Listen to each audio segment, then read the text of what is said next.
다음 주 인사청문회를 앞둔 최교진 교육부 장관 후보자를 둘러싸고 연일 의혹이 불거지고 있습니다. 정치 편향적 발언뿐만 아니라 과거 음주운전 이력도 문제가 되고 있는데요. 당시 알려지지 않았던 음주 수치가 공개가 되면서 논란이 커지고 있습니다. 일단 무슨 일이 있었던 겁니까? 네, 최교진 교육부 장관 후보자가 대전 용문동 소재 도로에서요. 음주운전을 하다가 경찰에 적발이 됐습니다. 지난 2003년 10월 17일 새벽 1시 40분쯤이었는데 음주 교통사고는 아니었고요. 음주운전 적발 사건으로 피해자는 없었습니다. 당시 민족화해협력 범국민협의회의 이 집행위원장 신분이었던 최 후보자는 벌금 200만 원을 선고를 받았는데요. 국민의힘 김민전 후보가 경찰청에서 받은 자료에 따르면 당시 최 후보자의 혈중 알코올 농도가 0.187%로 만취 상태였습니다. 이 수치는 당시 기준으로 하면 면허 취소 수준이었습니다. 예, 혈중 알코올 농도 0.187.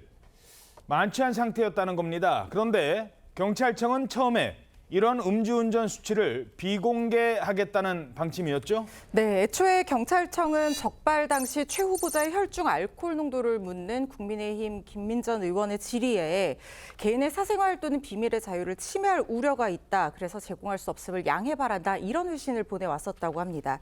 이에 대해 김 의원이 국민의 알 권리와 국회의 인사검증 권한을 침해하는 것이다. 이렇게 지적을 하면서 반박을 했고요. 혈중 알코올 농도를 비공개한 것에 대한 비판이 일자 인사청문회를 앞두고 재차 이 요청한 자료 요구에서야 비로소 경찰청이 공개한 것으로 전해졌습니다.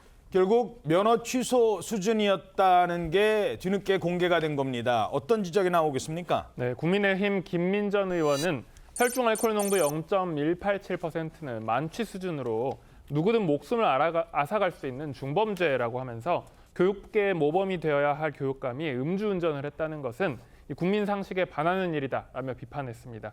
음주운전은 교사의 5대 비위에 속하는데 음주운전 전력이 있는 교사는 교감이나 교장이 되지 못합니다. 2022년 박순애 전 교육부 장관 지명 당시 그의 음주운전 전력이 알려지자 전국 교직원 노동조합은 교육공무원 자격 박탈 수준의 징계를 받을 수 있는 인사에게 교육공무원 인사를 총괄하는 수장의 자리를 내어주는 꼴이다. 이렇게 지적하면서 지명 철회를 요구한 적이 있습니다. 그러나 전교조 출신인 최 후보자가 지명된 뒤 전교조는 교사 출신 교육감으로서 유치원, 초, 중 등에 대한 전문성과 근본적인 교육 개혁을 기대한다. 이런 입장만 냈을 뿐이지 음주운전 전력에 대해서는 별다른 지적을 내지 않고 있습니다. 사람에 따라 달라진다는 겁니다. 자, 천안함과 관련된 최 후보자의 또 다른 발언도 전해졌다고요? 네, MBN 보도에 따르면요. 지난 2016년 3월 최교진 당시 세종시 교육감이 자신의 SNS에 이런 글을 남겼습니다. 안중근 의사의 순국과 천안함 피격 사건이 100년의 간격을 두고 같은 날에 발생했다는 내용입니다. 그렇게 의미 부여를 한 건데요. 그리고 이 글에 달린 댓글 중에 천안함이 북한의 공격을 받은 게 아니라 좌초됐다고 주장하는 내용이 있었는데 여기에 좋아요를 눌렀습니다.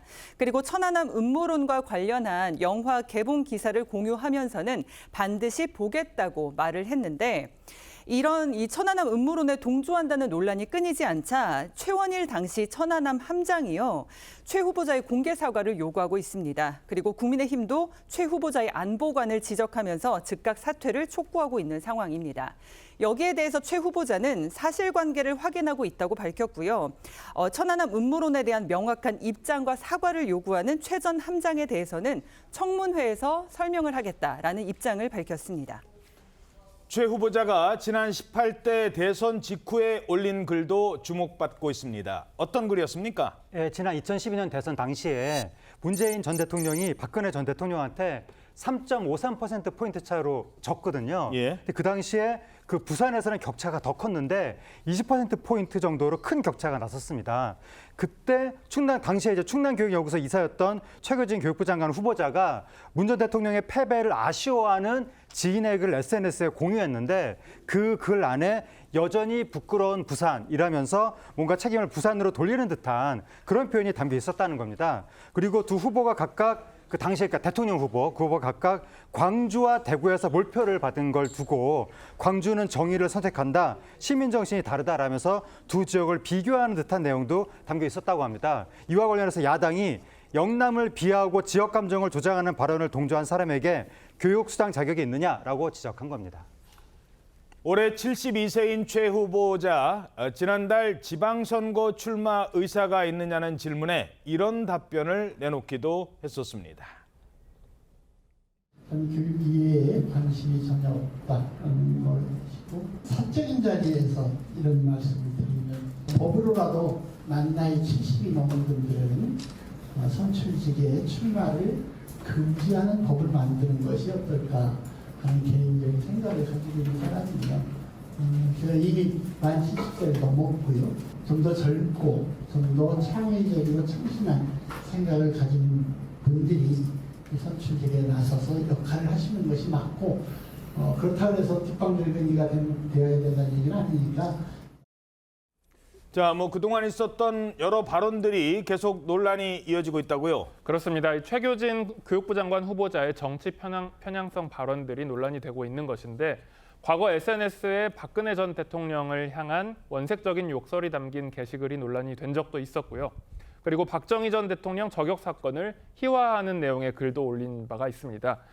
예를 들면 최 후보자가 2019년 10월 26일에 오늘을 탕탕절이라고 부르기도 한다지요 라는 글을 올렸는데, 이 탕탕절이라는 것이 박 전 대통령 피격 사건을 총소리에 빗대 희화한 표현입니다. 진보 성향 온라인 커뮤니티를 중심으로 쓰이는 표현인데, 또한 조국 전 법무부 장관의 자녀 입시 비리가 문제가 됐을 때, 이때 이제 2019년에 조 전 장관을 옹호하는 글을 여러 차례 공유하기도 했습니다. 앞서 들으신 대로 이 올해 72세가 된 최 후보자가 70세 이상은 선출직에 출마하지 말아야 한다라고 말한 부분도 재조명되고 있습니다. 그러니까 장관에 지명된 후에 일각에서는 선출직은 안 되고 임명직은 괜찮은 거냐, 이런 지적이 나오고 있습니다. 자, 이러면서 국민의힘에서는 강하게 비판하고 나섰습니다. 최교진 후보가 이런 각종 의혹에도 불구하고 일절 대응을 하지 않고 있습니다. 매우 노련하다고 생각합니다. 9월 2일로 예정된 청문회 하루만 버티면 나는 교육부 장관이다, 굳이 대응을 해서 긁어부스럼 만들 필요가 없다라고 생각하는 것 같습니다. 이재명 정부에게 경고합니다.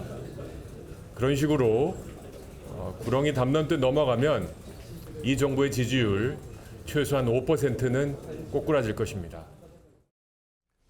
이런 가운데 다음 달 2일 인사청문회가 진행된다고요? 네, 최 후보자의 인사청문회는 다음 달 2일 진행될 예정인데요. 정치 편향성 발언에 더해서 논문 표절 의혹, 그리고 음주운전 논란까지 가세해서 인사청문회에서는 여야 간 치열한 공방이 벌어질 것으로 예상되는 분위기입니다. 야권에서는 특히 지명 철회를 요구하고 있는 상황인데요.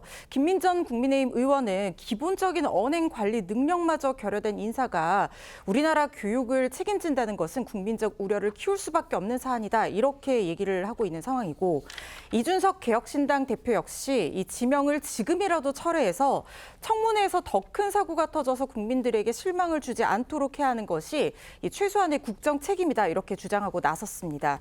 이에 대해 교육부 인사청문회 준비단은 오해에서 비롯된 것도 있고 후보자께서 사과를 해야 할 부분도 있다라고 하면서 간단한 몇 마디의 입장문으로 대응해서 오해를 키우기보다는 제기되는 각종 논란 또 문제들을 잘 정리해서 인사청문회 때 이 소상히 설명하고 양해를 구하겠다라는 입장을 밝힘으로써 인사청문회 준비를 강행하는 분위기입니다.